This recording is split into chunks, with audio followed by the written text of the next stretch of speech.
A lot of my videos talking about American fascism have blown up recently. And the question I think I get a lot is, what are the solutions? So here are a couple of things you need to keep in mind. One, I'm not telling anyone not to vote.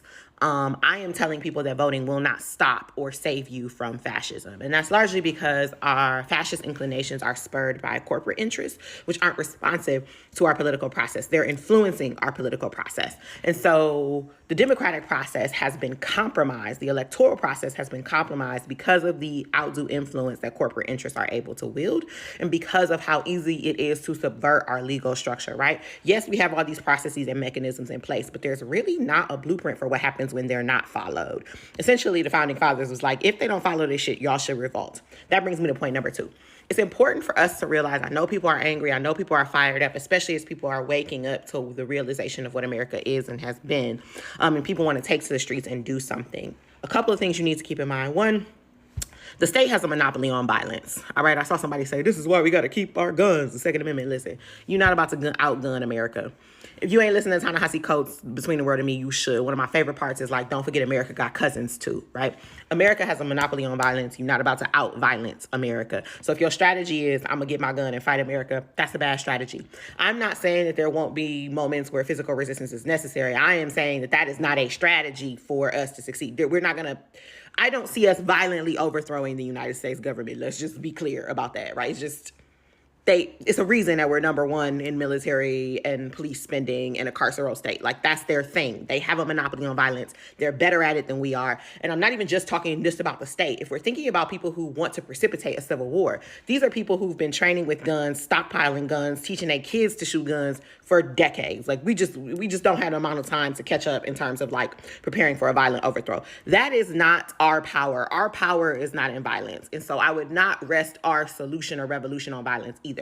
Our power are in 3 things primarily. One is our labor. Our labor pervades the state. They need our labor to keep the machine going. 2 is our money. Our money pervades the corporate interests that have caused our government to be compromised. We buy a lot of in the United States. And I actually saw an amazing post. I'll try to see if I can remember to put it here, that explain why we buy it. We buy it because all the things that are actually supposed to give us fulfillment in life, like connection, community, and blah, blah, blah, are actually taken from us because we spend so much time working. So we buy a bunch of shit to replace the things that we lose in community and connection. It was a great post. I'll put it here. That brings me to the 3rd thing that we that we have and we're good at. It's community. We have each other. The problem with corporate interest and violence is that it's empty. It does not breed connection and community and care and solidarity. That is what's going to save us. Community is the new currency. Each other. We need to be connecting with people who have skills. We need to be learning to grow food. We need to be thinking about how we can take care of each other. And I know it sounds abstract, but it starts by connecting with people in your community with like minds, talking about plans, talking about how you guys are going to organize, talking about the things that you guys can do. So something small that I did is like a actionable item. I went to the farmer's market and I bought like plants. I bought lavender and mint and rosemary. I bought some tomato, right? Like things, the more I can start relying, you need to recognize a lot of the food we eat, a lot of stuff we have is just not good, and figure out how you can shift your lifestyle. I can't remember which creator said this. She was a Black woman, but she said, you think it's just about boycotting individual countries. It's actually about changing how we think about what we buy and how we live altogether. That's the revolution.